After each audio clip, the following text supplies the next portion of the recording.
This is the Washington Times front page for Tuesday, November 21st, 2023. Thanks for joining us.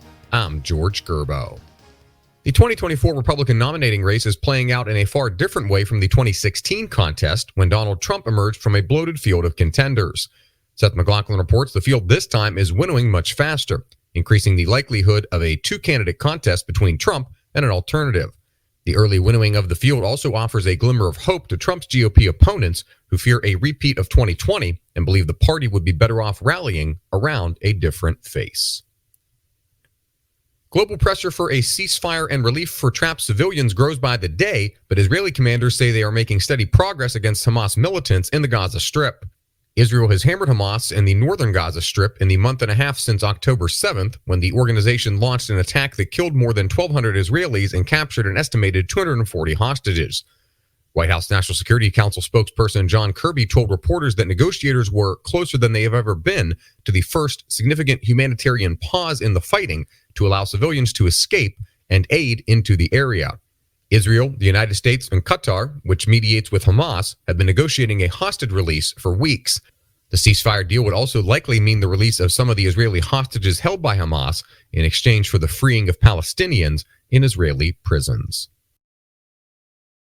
Congress is about to face major decisions on how to pursue fraudsters who stole billions of dollars in pandemic relief and whether it wants to arm agencies to prevent a repeat. Stephen Dinan reports the 5-year statute of limitations on unemployment benefit fraud means some people who stole from the government's support program will be free from legal jeopardy.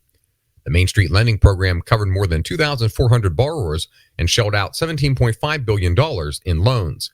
Investigators are pursuing cases totaling $565 million in potential fraud. An FBI employee claims top bureau officials ordered an agent to delete anti-Trump Facebook posts before he would be promoted. In a disclosure to the House Judiciary Committee, Kerry Pickett reports a whistleblower said Jeffrey Veltri was promoted earlier this year to become the special agent in charge of the Miami field office. They claim FBI Director Christopher Wray and others were involved in directing Veltri to delete his social media posts. The FBI rejected the allegations and said Veltri was promoted through the standard process. And finally, U.S. Marines in Japan are reversing their traditional mission from invading beaches to defending them. Andrew Salmon reports the Okinawa-based 12th Marine Regiment was renamed the 12th Marine Littoral Regiment last week.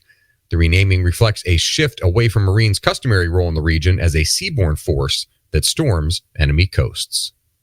Find all today's front page stories at WashingtonTimes.com/front page or on the Washington Times app, and find us wherever you get your podcasts. Just search Washington Times in your favorite podcast app.